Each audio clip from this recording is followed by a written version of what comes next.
है तो ये भी तो आए ना।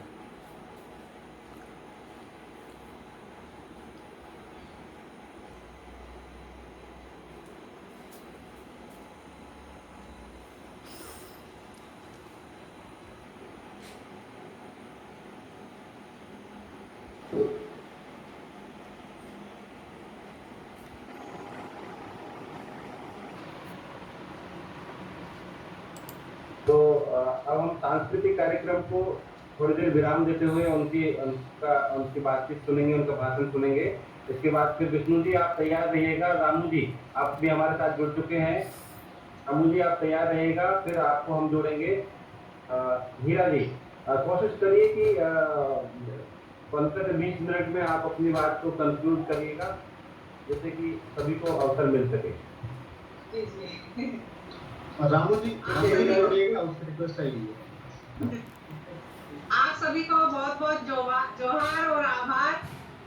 जो संसार के आदिवासियों का जो महोत्सव है, विश्व आदिवासी महोत्सव, इस महोत्सव के अवसर पर कोरोना महामारी की चपेट से बचने के लिए और उसके बचाव के लिए यूएनओ ने जो आदिवासियों की जीवन शैली और उनके खान पान और उनकी जो रखरखाव है उसको महत्व देते हुए हम आदिवासियों को संसार में सब प्रजातियों से विशेष महत्व दिया है। ये 2020 की बात है। 2019 में हम आदिवासियों की भाषा को विशेष वर्ष घोषित किया गया था, आप सभी को पता है। और इस दिवस की शुरुआत बहुत पहले से हुई थी। 1982 में इसकी पहली बैठक हुई थी। 93 में विश्व आदिवासी दिवस घोषित हुआ था और 94 से सारे संसार में ये मनाया जाने लगा। जैसे जैसे जागरूकता बढ़ी तो सभी देशों ने इसको जानना सीखा, इसको अपनाना सीखा और इसके बारे में इसके महत्व को जानना सीखा। आदिवासियों के महत्व को स्वीकार करते हुए संयुक्त राष्ट्र संघ ने पूरे विश्व को संदेश दिया कि आदिवासियों की जो जीवन शैली है, आदिवासियों का जो खान पान है, आदिवासियों की जो संस्कृति है, आदिवासियों की जो रूढ़ी प्रथा है और आदिवासियों का जल जंगल जमीन और पर्यावरण से जो तादाद में है, जो संबंध है कि वो जियो और जीने जैसी प्रेरणा सारे संसार को दे रहे हैं। और आज भी वन संपदा, जल जीवन और जंगल पहाड़ वहीं पर सुरक्षित है जहाँ पर आदिवासी है। आदिवासी है तो जंगल है और जंगल है तो सब है। इसीलिए संयुक्त राष्ट्र संघ ने हम आदिवासियों के लिए, पूरे संसार भर के आदिवासियों के लिए ये विश्व आदिवासी दिवस मनाने की घोषणा 9 अगस्त को की है। और इस 9 अगस्त का हम वेबिनार के माध्यम से अपने समाज से, पूरे आदिवासी वर्ग से जुड़ रहे हैं, राष्ट्रीय और अंतर्राष्ट्रीय स्तर पर, और अपने अपने तरीके से इस उत्सव को अपना रहे हैं और इसको मना रहे हैं। तो मैं अपने समाज के हर बच्चे से, हर युवा से, हर बुजुर्ग से, हर महिला से मतलब अनुरोध करना चाहूंगी।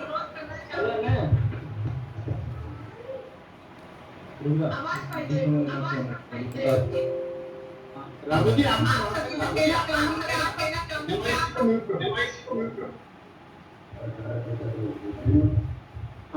ठीक से नहीं है। अरे यहाँ पे है भारत माँ के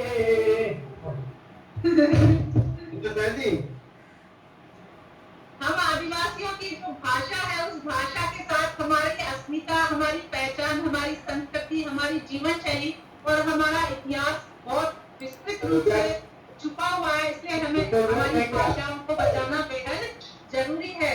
और संयुक्त राष्ट्र संघ में हमारी भाषा का पहले जिक्र किया गया था, लेकिन इस भाषा का जिक्र करने के बाद इस भाषा में लिखित रूप में कोई कार्य नहीं आने की वजह से इस भाषा को विलुप्ति की संज्ञा दी गई है कि ये भाषा विलुप्त हो गई है। लेकिन मैं कहना चाहूंगी कि जब राजस्थान में मेरा जनसंख्या की आबादी में पहले स्थान पर है और पूरे भारत में 5वें स्थान पे है, 5वें स्थान पे पूरे भारत में है, राजस्थान में पहले स्थान पे है जनसंख्या में, तो ऐसे आदिवासियों की भाषा कभी विलुप्त नहीं हो सकती। हम वो वाशिंदे हैं इस देश के, क्या सिंधु घाटी सभ्यता हमारा मूल है, हमारे अस्तित्व की एक आधार जन्मस्थली है, जहाँ भील, मीणा, गोंड और भी आदिवासी संप्रदाय उस सिंधु घाटी सभ्यता से जुड़े हुए हैं। सिंधु घाटी सभ्यता के साथ जो कालीबंगा है, मोहनजोदड़ो है, चुनुराडो है, पीलीबंगा है, ये सब हमारी सभ्यता, संस्कृति, हमारे आवाज नहीं आ रही क्या? हमारे आपके वहां से पूर्वजों जो के MIC है ना उसको म्यूट कर दीजिए, है ना, आपके वहां से आवाज आ रही है, उसको MIC को लिखा हुआ है क्लिक करके म्यूट कर दीजिए। ये डिस्टर्बेंस कहाँ से आ रहा है थोड़ा बताइए मुझे, तो उसको फिर हम अभी हटा देते हैं, म्यूट कर देते हैं। डिस्टर्बेंस कहाँ से आ रहा है? आपके वहां से हो सकता है, तो आप वहां से ना थोड़ा सा किनको लेना है उनके बाद? रामू जी को, या फिर अगर कोई और आ जाते हैं तब तक तो उनको आप दे दीजिए, आप अपने हिसाब से देख रामू लीजिए। जी अपना कैमरा हॉरिजॉन्टल करिए, रोटेट करिए रामू जी अपना कैमरा, आपको जोड़ेंगे इसके बाद में बीघरा जी को। अभी बीघरा जी आप जारी रखिए, तो डिस्टर्बेंस था इसलिए हमने आपको। खाने में कोई बात नहीं सर। मैं बताना चाहूंगी कि हम आदिवासियों का अस्तित्व सिंधु घाटी सभ्यता से बिल्कुल जुड़ा हुआ है और हम वहीं की पैदाइश है और वहीं के वंशज हैं हम, और हमारे पूर्वजों पर हमें बेहद गर्व है कि उन्होंने हमारे लिए इतनी संसार की सबसे विस्तृत, सबसे विख्यात और सबसे समृद्ध संपदा हमारे लिए धरोहर के रूप में बनी है। और इस धरोहर को हमें सहेजना चाहिए, इस धरोहर को हमें सहेजना चाहिए, इसके हमें खोजबीन करनी चाहिए, इसकी जांच परख करनी चाहिए और इसके तथ्यों को सबके सामने लाना चाहिए।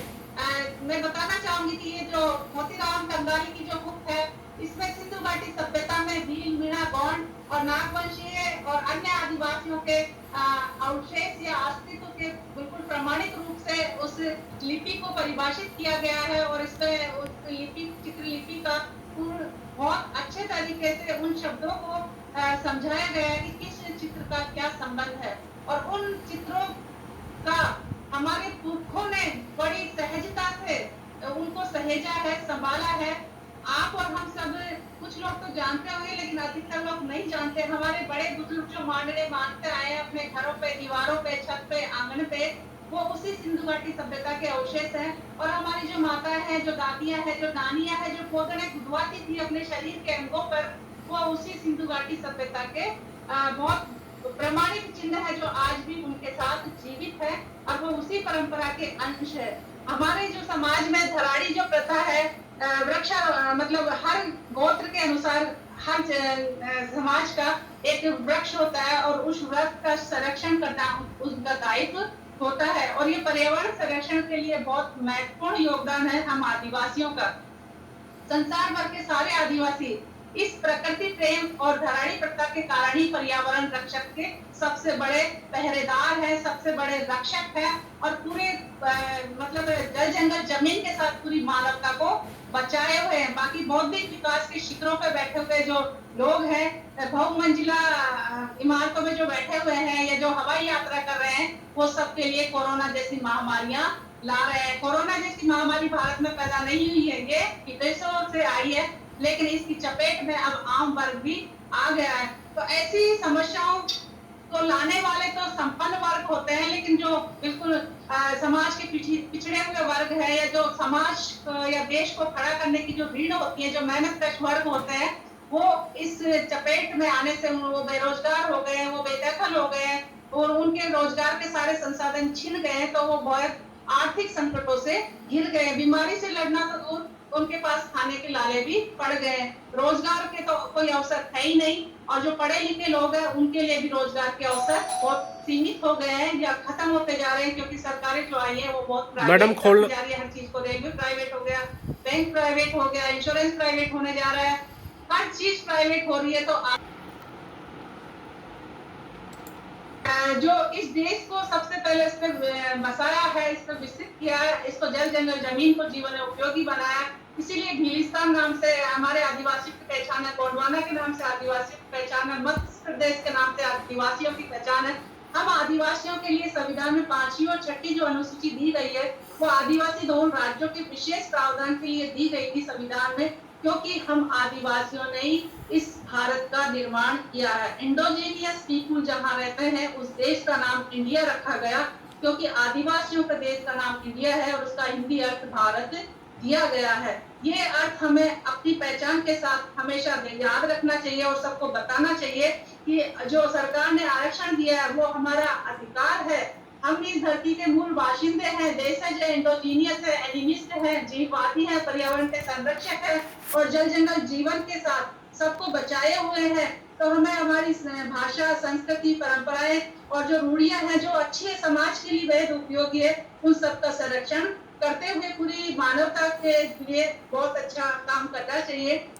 और मैं तो मानती हूँ कि एक व्यक्ति का जीवन उसका अपना जीवन नहीं होता, उसके परिवार का भी होता है, उसके समाज का भी होता है, उसके राष्ट्र का भी होता है। अगर वो योगदान कर सके तो वो अंतर्राष्ट्रीय स्तर पर भी अपना योगदान दे सकता है। हर व्यक्ति में योग्यता और क्षमता होती है, वो अपनी योग्यता और क्षमता से इस क्षमता का चाहे वो जिस तरीके से भी उपयोग, जैसे वो गा कर सुना सकता है, जैसे अभी कितने बहुत बहुत बड़े बड़े वक्ता मतलब गायक कलाकार और इतने सुंदर सुंदर गीत सुनाए, तो उन गीतों के माध्यम से जो गायन शैली है, हमारे पुरखों की जो परंपरा है, आदिवासियों की पुरखों की, संसार के आदिवासियों की पुरखों की जो परंपरा है, वो मौखिक रूप में ही है, आज तक लिखित रूप में बहुत कम आई है।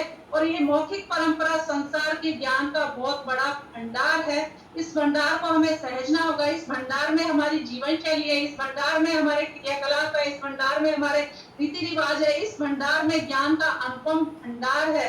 आपको हर तरह की गतिविधि मिल जाएगी। हमारे पुरखों जो समय का आभास कर लेते थे, प्राकृतिक आपदाओं का जो आभास कर लेते थे, वर्षा को जो आभास कर लेते थे, या कृषि से संबंधित जो भी जानकारी है, उन्होंने कोई किताबी ज्ञान नहीं लिया, लेकिन आज भी किताबी ज्ञान उनके आगे फेल है। वो हर मौसम का अंदाजा अपने अनुभवों से लगा देते हैं कि इस बार कैसा सम्मत होगा, कैसी बरसात होगी, बाढ़ आएगी या नहीं आएगी, सूखा पड़ेगा या नहीं पड़ेगा, या उनके जो जानवर है वो किस तरीके से विकसित होंगे।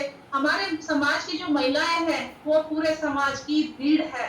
मैं उन महिलाओं को, अपने पुरखों को, सबको नमन करके जोहार करना चाहूंगी, क्योंकि आदिवासी समाज संसार का एक ऐसा समाज है जो महिलाओं पर आधारित है, और महिलाएं ही उस समाज की बहुत बड़ी रीढ़ है। इसका उदाहरण आप सिंधु घाटी सभ्यता से ले लीजिए। ताम्र की जो मूर्ति मिली है वो महिला की मूर्ति मिली है। और हमारे हर युद्धों में देख लीजिए, चाहे वो हूल विद्रोह हो जिसमें 30,000 आदिवासियों का नरसंहार हुआ था, उसमें चांद भैरव सितो कानू के साथ 2 बहनें थी, फूलों और झानो। उन फूलों और झानों के सहयोग से ही हजारों की संख्या में महिलाओं ने एक सेना बनाई थी, और उस सेना ने ही उन चारों भाइयों के साथ मिलकर पूरे संथाल परगना को इस तरीके से संगठित कर लिया था कि अंग्रेजों को नाको चने चबाने पड़े थे, उनके दांत खट्टे हो गए थे, वो इतने बोखला गए थे कि पूरे भारत में पहली बार मार्शल लॉ वहीं पर लगाना पड़ा था, क्योंकि आदिवासी इस तरीके से संगठित हो गए थे। बच्चा बच्चा, हर स्त्री, हर बुजुर्ग, हर मतलब संगठित होकर उस अंग्रेजी सेना और जो देसी जो सेठ साहूकार और महाजन थे, या जो गुलाम रियासतें थी, वो अंग्रेजों का ही साथ दे रही थी। लेकिन उन सब के खिलाफ उन आदिवासियों ने अपने परंपरागत संसाधनों से बहुत जबरदस्त लोहा लिया, बहुत जबरदस्त टक्कर दी, और कई युद्धों में उनको शिकस्त भी दी है। उसके बाद हम डुमारी पहाड़ बिरसा मुंडा का उदाहरण ले सकते हैं। बिरसा मुंडा के साथ माकी मुंडा का नाम भी हमें हमेशा याद रखना चाहिए कि आदिवासी समाज का जो आधार स्तंभ है वो महिलाएं हैं, और महिलाओं के साथ ही वो समाज आगे सिंधु घाटी सभ्यता से आज तक बढ़ता आ रहा है। इसके साथ रानी गायदुर्ली का उदाहरण मैं देना चाहूंगी। फिर हमारे जो प्रदेश में डूंगरपुर बांसवाड़ा में एक 12-13 साल की जो बच्ची है, आजादी के महज 2 महीने पहले 17 जून 1947 की बात है, वो अपने अध्यापक को बचाने के लिए, और कारण भी क्या था, शिक्षण संस्थानों को बंद करने के लिए वहां के जो महारा और गुलाम रजवाड़े थे, उन्होंने और ब्रिटिश सेना ने मिलकर कुछ सैनिक भेजे थे कि सेंगाबाई को और नानबाई खाट को पकड़ के लाए या उनके स्कूल को बंद करवा के आए। जब 12 साल की लड़की चारे का गट्ठर लेकर अपने घर की तरफ जा रही थी, उसने परिदृश्य देखा कि अंग्रेज कुछ लोगों को मार रहे हैं, तो उसने देखा, उन्होंने जाके देखा तो उसके दोनों अध्यापक थे, एक जिसने भवन दिया था वो, और एक जो उनको पढ़ाते थे। जब उसने देखा तो उसने विरोध किया, जबकि गांव वाले काफी डरे हुए थे। उस बालिका ने कहा, विद्यालय चलाना या शिक्षा देना कोई अपराध नहीं है, शिक्षा तो अंधकार को दूर करने का एक तरीका है, और ये आप लोग ये गलत कर रहे हैं। उस बालिका के साहस को देखकर गांव वाले फिर ब्रिटिश सरकार के सैनिकों के खिलाफ और महाराणा के खिलाफ नारे लगाने लगे। इसके बावजूद उन्होंने जो सेंगाबाई है उनके पांव बांधकर, अपनी गाड़ी से बांधकर वो जब घसीटने लगे, तो कालीबाई ने अपना जो सिर का जो चारे का गट्ठर था वो फेंका, और हाथ में दराती थी, उस एक दराती के वार से, एक 12-13 साल की बालिका ने अपनी दराती के वार से उस रस्सी को काटी और सेंगाबाई को उसने बचा लिया। नानबाई तो वही मर गए थे, क्योंकि उनको काफी बुरी तरीके से दोनों को ही पीटा गया था, लेकिन वो बुजुर्ग थे और काफी लहूलुहान हो गए थे। उस बालिका ने सेंगाबाई को, मतलब अपने अध्यापक को बचाया। एक 12 साल की लड़की आजादी से मैं 2 महीने पहले अपने शिक्षा को बचा सकती है। तो आज हम जागरूक और टेक्निक से जुड़े हुए सभी और सब सक्षम भी है, मानसिक रूप से, शारीरिक रूप से, बौद्धिक रूप से, शिक्षा से भी जुड़े हुए हैं। तो आज हम अपने समाज की समस्याओं का सामना भी कर सकते हैं, समाधान भी कर सकते हैं। तो हमें एकजुट होना होगा और समाज की जो मूल समस्याएं हैं उन समस्याओं का निराकरण भी हमें ही करना होगा, क्योंकि कोरोना महाकाल में अब हमारा समाज बहुत बुरी समस्याओं से घिरने जा रहा है। क्योंकि आरक्षण के नाम पर समाज ने बहुत ज्यादा हमारे साथ खिलवाड़ किया है। 2006 मतलब 14 से जब से अच्छे दिनों की सरकार आई है, उसने सबसे पहले आरक्षण पर ही हमला किया है। आरक्षण की समीक्षा की है, फिर 13 पॉइंट रोस्टर लाके आदिवासियों के लिए शिक्षण संस्थानों के दरवाजे हमेशा के लिए बंद करने वाली सरकार भी यही है। और 13 फरवरी 2019 को देश के 21 राज्यों में 1 करोड़ आदिवासियों के बेतकलीफे फरमान लाने वाले भी यही सरकार है। पुलवामा कांड के एक दिन पहले मतलब ऐसे ऐसे कांड हो जाते हैं। इस तरीके से ये षड्यंत्रों के तरीके से ये लोग अपनी योजनाएं लाते हैं और हम लोगों का सफाया कर रहे हैं, शहरों से भी और गांवों से भी। ये आदिवासियों को इस तरीके से घेर कर हिंदूकरण करना चाहते हैं या हिंदू संस्कृति में डालना चाहते हैं। इसीलिए मोहन भागवत ने कहा है कि आदिवासियों को हिंदू कॉलम में अपना नाम लिखवाना चाहिए। तो मैं अपने समाज के सभी बुद्धिजीवियों से, सभी शिक्षकों से, सभी कलाकारों से और सभी सुधीजनों से आग्रह करना चाहूंगी, अनुरोध करना चाहूंगी कि हम सब आदिवासी है, देशज है, इंडोजीनियस है, इस धरती के मूल मालिक है, वासिंदे है। हम हिंदू नहीं है। ठीक है, हम हिंदूकरण की संस्कृति में प्रभाव में आ चुके हैं, लेकिन अब जब हम जान गए हैं उनके षड्यंत्रों को, उनके राजों को, कि अगर आप हिंदू संस्कृति में आ जाओगे तो आपके सारे हकाधिकार, आपके जमीन जायदाद, आपके शिक्षण संस्थान, आपके रोजगार सारे छिन जाएंगे, आपके भी और आपकी आने वाली पीढ़ियों के भी। तो आपको अब जागृत होना होगा, संपन्न होना होगा, अपने बौद्धिक रूप से और मानसिक रूप से इस गुलामी को, बेड़ियों को तोड़ना होगा। जो तोड़ चुके हैं उनको जनजागरण अभियान से जुड़ना होगा और इन बेड़ियों के खिलाफ आवाज भी उठानी होगी और आगे बढ़कर समाज के हित के लिए हमें आगे आना होगा। और हमारी जो रूढ़ियां, हमारी जो परंपराएं, हमारे जो पुरखों के रीति रिवाज है, जैसे हमारे पुरख के भौमिया जो पूछते हैं, ऊंट पितर भौमिया जो पूछते हैं, आप लोगों में से ग्रामीण परिवेश के तो अधिकतर जानते होंगे, लेकिन शहरी परिवेश के कोई नहीं जानते। आदिवासियों में जो पुरखों को पूजने की परंपरा, यानी हमारे खुद के घर वाले हैं, हमारे, हम उन्हीं के खून के वंशज है, हमारे अंदर उन्हीं की रगों का खून दौड़ रहा है, उन्हीं हमारे खुद के घर के हमारे देवी देवता कहलाते। हमारी कुल देवियां भी वही है और हमारे कुल देवता भी हमारे ही है और हम उन पुरखों को नमन करना चाहते हैं। ऊंट पितर और भौमिया के रूप में हम अपने पुरखों को ही पूजते हैं। झारखंड में जाएंगे तो पत्थलगढ़ी या सिसन देवी के रूप में भी वही पुरखे पूजे जाते हैं जो हमारे घर में, हमारे पुरखे बाजार में नहीं बिकते। बाकी जो सवर्णवादी व्यवस्था या हिंदूकरण व्यवस्था, सारे बाजार में उनके पुरखे बिकते हैं। पुरखे क्या, उनके जो पत्थर के भगवान है वो सारे बिकते हैं, टूटने पर वही उनको नाड़ियों में, कचरे के ढेर में वही नजर आ जाते हैं। कितनी पूजा पाठ करते हैं लेकिन फिर टूटने पे वो, तो ऐसा क्या भगवान जो खंडित होने पर जो खुद का कुछ नहीं कर सकता वो आपकी रक्षा कहां से करेगा। हमारे पुरखों ने इतने युद्ध लड़े, इतनी संघर्ष किए, इतने बलिदान दिए।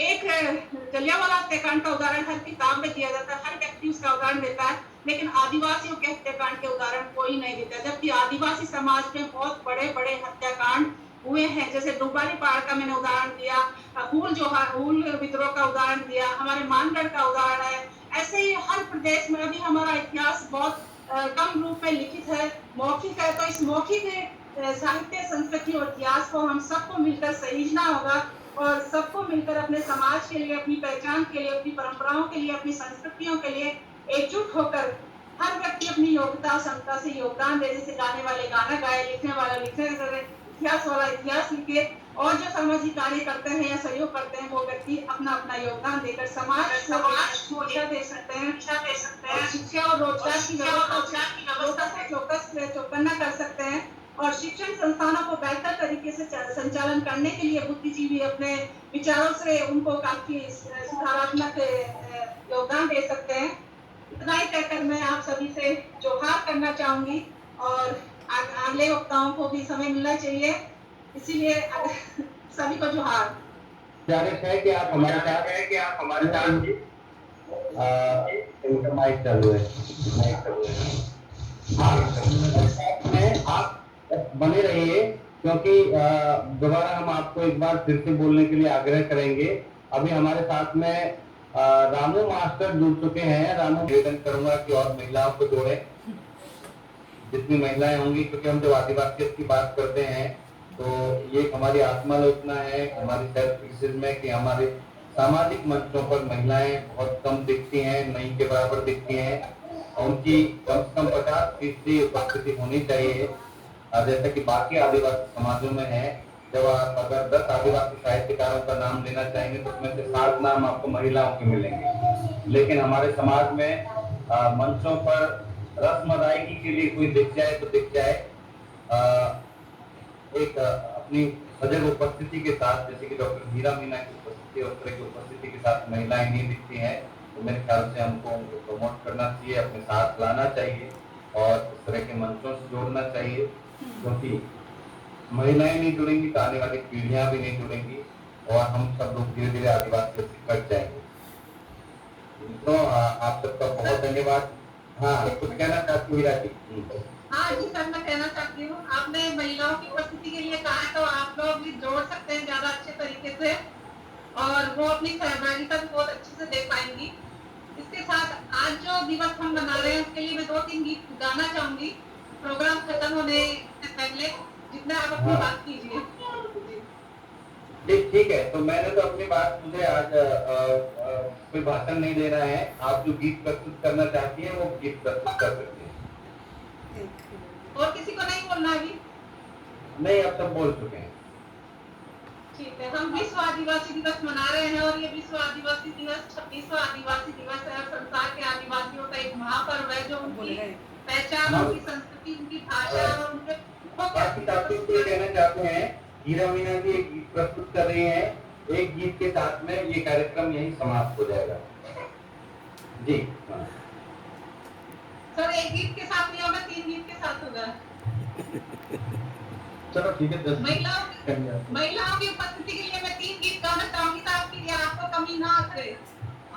हाँ, वो बात ठीक है, लेकिन ये जो हमारे स्ट्रीम में इसकी लिमिट है, बंद हो जाएगा बीच में तो आपका गीत अधूरा रह जाएगा, इसलिए हम चाह रहे हैं कि छोटे-छोटे गीत है सर।